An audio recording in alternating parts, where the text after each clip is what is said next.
Ja, velkommen. Jeg vil vise jer en meget kort introduktion til JetReports. Det er altså ikke noget kursus, men en meget, meget kort introduktion til, hvordan man kan lave en enkelt rapport.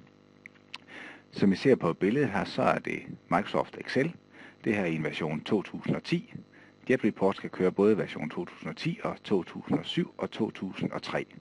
For jer, der bruger 2010 eller 2007, I vil kunne genkende billederne i stor udstrækning. Jer, som bruger 2003, der vil der være nogen forandring. Men det billede, I ser foran jer her, det er altså Excel, sådan som I kender det, fuldstændig med ikonerne op for toppen og menupunkterne.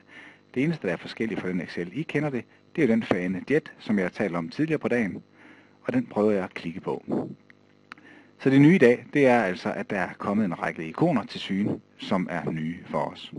Og jeg vil ikke gennemgå alle ikonerne i detaljer, men ganske hurtigt fra højre af, der er noget med nogle hjælpefunktioner.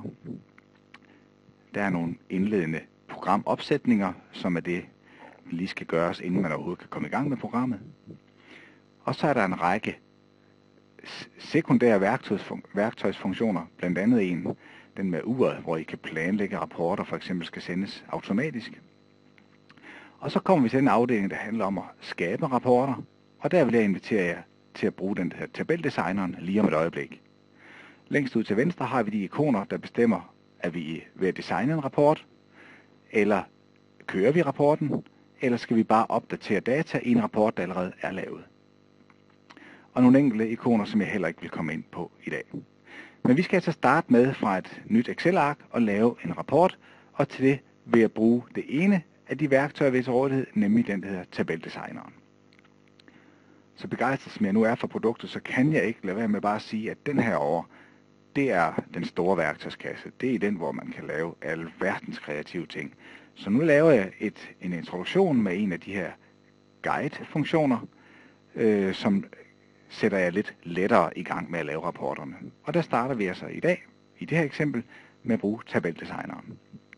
Jeg klikker på knappen tabeldesigner, og får nu min wizard frem, min guide frem, til at kan lave den her rapport.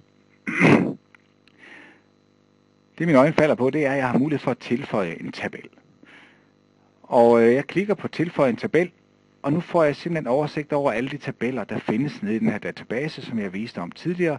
Alle de tabeller, der findes i DSM i Navision-systemet. Og med en tabel, der mener vi jo et kartotek, eller et register, eller hvad vi nu kalder det. Og den tabel, jeg gerne vil lave en rapport på, det er debitortabellen. Jeg vil nemlig lave en meget enkel oversigt over vores debitorer med et navn, og jeg vil have deres telefonnummer med, og så vil jeg også vise deres saldo. Så jeg starter med at vælge, hvilken tabel det er, og det er debitor, og jeg skriver bare her. Jeg starter på at skrive debitor, og lægger mærke til nedenunder, så søgevinduet ændrer sig. Og jeg kan nu se, at debitortabellen, den viser sig her. Og når der står 69 der, så er det fordi, den allerede fortæller mig, at vi har 69 debitorer i vores debitorkartotek. Men jeg klikker altså på debitor, og ser nu heroppe, at den nu har valgt debitortabellen. Men det er jo ikke gjort med, at vi har valgt en tabel. Vi skal også vælge, hvilke felter vi gerne vil vise. Så der er kommet en rude til syden her forneden, der viser, hvilke felter der er til rådighed i debitortabellen. Måske skulle jeg lige nævne, at når der står tabel heroppe, så er det fordi, vi faktisk kan trække på flere tabeller i én forespørgsel. For eksempel, hvis I vil vælge debitorposterne, så kunne man også gå op og vælge dem, så vi kunne se de fakturer, der er blevet udsendt, og de betalinger, der er modtaget. Men i dag vælger vi altså at bruge debitortabellen, og vi mangler kun at vælge, hvilke felter vi vil vise. Og jeg sagde, at vi vil vise navn, og så kan jeg altså bladre ned i oversigten her, imellem alle felterne, men jeg kan også bare stille mig heroppe i søgefeltet, og så skrive navn. Og den har allerede placeret sig på navn, så jeg trykker bare på Enter-tasten, eller med musen, klikker på navn, og kan nu se heroppe foran, at nu er feltet navn tilføjet. Så vil jeg også gerne have telefonnummeret. Jeg skriver telefon, og den har allerede fundet de felter, der starter med tele, og så klikker jeg på telefon, og ser oppe i toppen, nu er telefonen blevet tilføjet. Og så sagde jeg indledningsvis, at jeg gerne vil vise saldofeltet, og der er det sådan, at beløbsfelterne, de ligger nede i en afdeling her, der hedder flowfelter.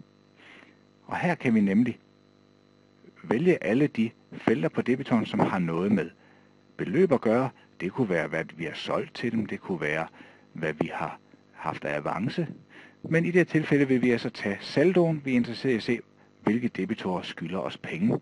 Og vi har telefonnummer med, så vi kan ringe dem op. Så jeg klikker på saldofeltet og ser, at nu er det kommet frem heroppe i toppen også. Og nu har vi faktisk lavet vores første rapport. Vi har i hvert fald lavet de indledende øvelser. Så tilbage har vi kun at trykke på OK-knappen hernede i højre side. Og så spørger den mig lige, vil du gemme det arbejde, du har lavet lige nu, til en anden god gang? Sådan at hvis du senere hen vil bygge videre på den her tabel, hvor du har valgt 3 felter, så kan du vende tilbage til her, hvor du kom fra. Så det siger jeg lige ja til. Jeg vil gerne gemme det her. Og så kan jeg kalde den en debitor saldo oversigt. Gem. Så det er altså ikke hele regnearket, jeg har gemt. Det er bare den lille forespørgsel, jeg har lavet her, jeg har gemt. Og læg mærke til, så vender den tilbage til Excel-regnearket, og så har den udfyldt nogle celler for mig. Jeg skal altså ikke gøre mere. Rapporten den er færdig lavet. Så det eneste, jeg mangler at gøre for at vise indholdet, det er at trykke på den knap heroppe til højre for design. For nu har vi jo designet rapporten, nu vil vi gerne køre rapporten. Så jeg klikker med venstre musetast på rapportknappen, og ser, at nu har den haft snablen nede i vores Navision-database og fundet frem, hvilke debitorer vi har. Den har givet mig navnet, den har givet mig telefonnummeret, og den har givet mig saldoen, som jeg bad den om. Nu har vi så mulighed for at bruge Excels helt almindelige funktioner for at få den her rapport til at se lidt mere spiselig ud. For eksempel kunne jeg godt tænke mig, at beløbene herude de stod med kroner, og at den ikke nogle gange havde decimaler, og nogle gange ikke havde decimaler. Så jeg klikker bare på kolonnen her, og går tilbage til min Excel-fane, der hedder startside, som jeg kender så godt. Og der bruger jeg nogle helt almindelige Excel-funktioner, for eksempel den, der ligger her, som formaterer automatisk med kroner foran, og sætter 2 decimaler bagved. Hvis jeg er lidt ligeglad med ørerne, så kan jeg bruge den anden, den her til at formindske antal decimaler. Så sætter jeg 1 decimal mindre og trykker 1 gang mere. Så har jeg nu slet ikke nogen decimaler på min saldo. Og så kan jeg også bruge min helt almindelige Excel-funktion til at sortere, for jeg er faktisk mest interesseret i de debitorer, som skylder mig mest. Og der kan jeg bruge den funktion, der heroppe i højre hjørne hedder sortere og filtrere. Og så kan jeg vælge sortere med den største først. Sådan. Så nu ser alle debitorerne sorteret efter, hvem der skylder os flest penge, og nu kan jeg ellers begynde at ringe til dem. Jeg har faktisk også mulighed for her, på den her knap, at sætte et filter og sige, at jeg er faktisk kun interesseret i at se dem med en saldo, der er større end 1000 kroner, og tryk på OK. Så nu har jeg en oversigt lige præcis, som jeg ønsker mig den. Og så er det bare at gå i gang. Det var det, jeg havde valgt at vise for nu, og I er selvfølgelig velkommen til at prøve selv, hvis I ønsker det. Tak for nu.